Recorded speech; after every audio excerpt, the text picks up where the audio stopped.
Hey guys, welcome to the Liberal Hive Mind, a channel solely focused on exposing the abundant hypocrisy of the left. Oh, we got a real FAFO situation on our hands here. Remember Representative Robert Garcia, who used his position in Congress to attack and denigrate Elon Musk? He was trying to make some cringe joke about a, how do we call this? A male genitalia photo. I gotta be very careful with the words that I use, especially at the start of the video, because if the algorithm catches any spooky, controversial, scary words, instantly the video gets dinged. But we're probably far enough along in the video for that not to matter. I think it's the first 15 to 30 seconds if I'm not mistaken.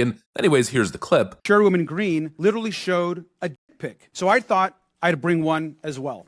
Now this, of course, we know is President Elon Musk. He's also the world's richest man. Wow, a great argument, huh? More proof the left has absolutely nothing left. But anyways, this unhinged, attention-seeking lunatic thought that he was making a great point. It backfired quite spectacularly, and then he was brought on air to justify his claims to expand on the eloquent point that he was making. And during his explanation, well, instead of making an actual logical, impassioned argument, what he did instead was run his mouth unchecked and ended up openly inciting political violence. And of course, that's put him in some serious trouble here, as the DOJ is now coming a-knocking. And guess what? In typical Democrat fashion, he's lying, misrepresenting the facts, and attempting to play the victim. Oh, woe is me. Typical Alexandria Ocasio-Cortez tactic. Here's your words, here's your words. I was murdered. You were murdered. Yeah, now he's backpedaling and attempting to justify his horrible words. Let me show you guys exactly what's going on here. We got some stuff to get into, so let's roll the tape. Alright folks, so take a look at what happened. Here's Representative Garcia attempting to defend himself, and he just ends up making matters worse, and now he's facing an investigation for incitement to violence. Do you think that calling Elon Musk a dick is effective messaging for confronting what is a potentially irreversible transformation of the U.S. government? Well, he is a dick. And I think that he's also harming the American public in an enormous way. And what I think is really important, and what the American public want, is for us to bring actual weapons to this bar fight. Actual weapons to this bar fight. This is an actual fight for democracy, for the future of this country. And it's important to push back on the chairperson of this committee. I mean, Marjorie Taylor Greene talks about having decorum, about bipartisanship. This is the person that lies more than anybody else in the entire Congress. And so if she is going to make a mockery of hearings, I want to make sure that us as Democrats are bringing that same level of energy.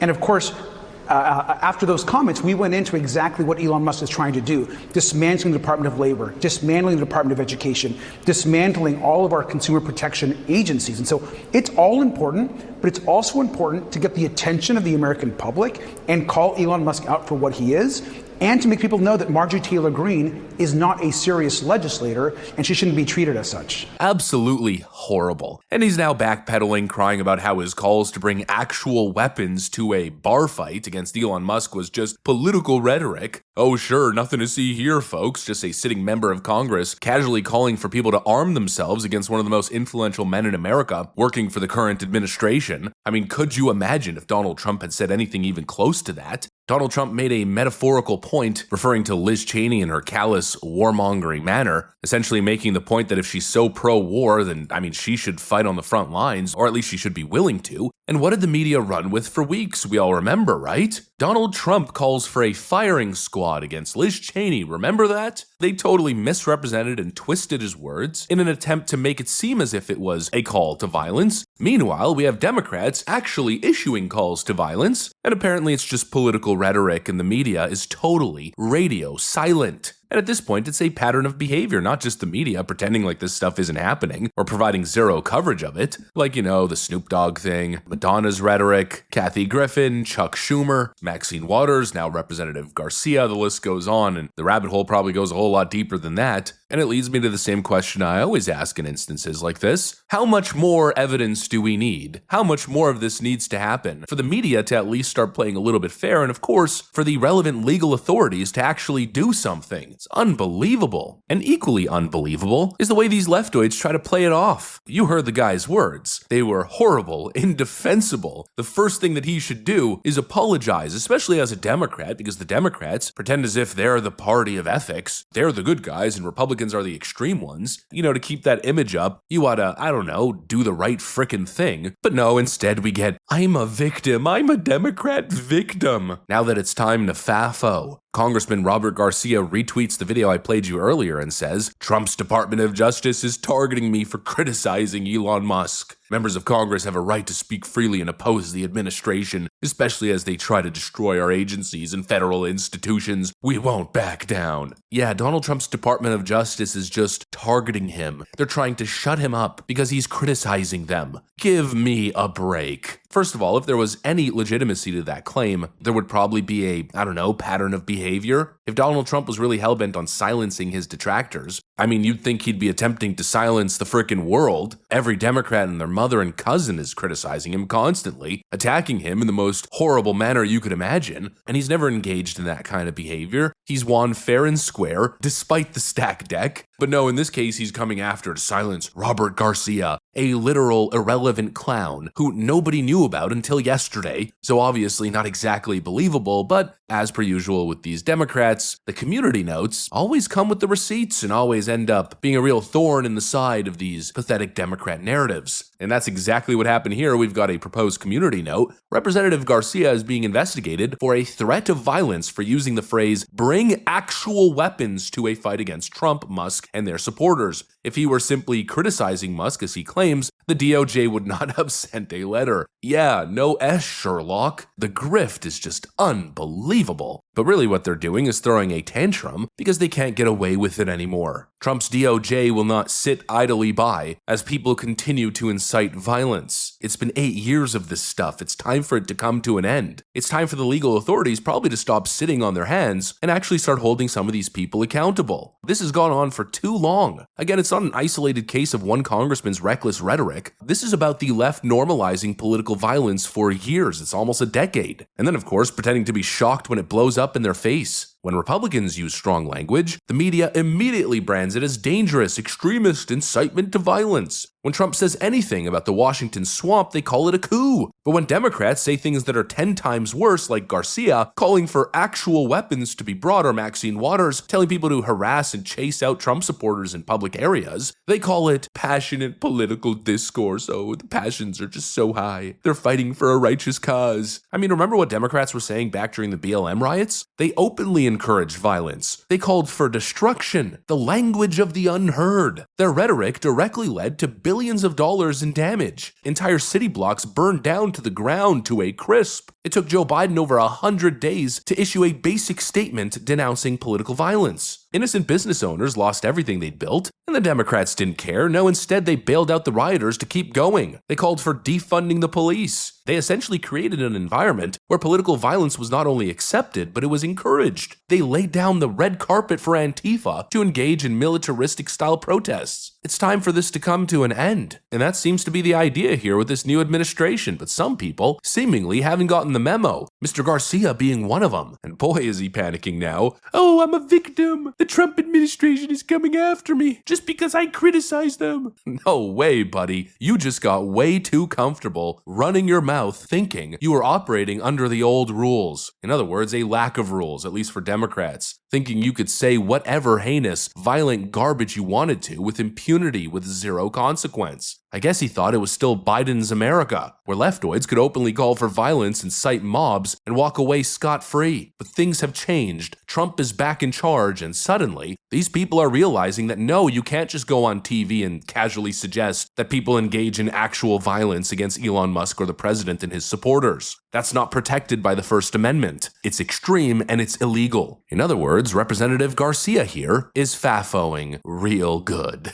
Anyways, that's pretty much what I got for you guys on this one. Hopefully you enjoyed the video. If you did, make sure to leave a like and possibly subscribe. Thanks for watching, and I'll see you on the next one.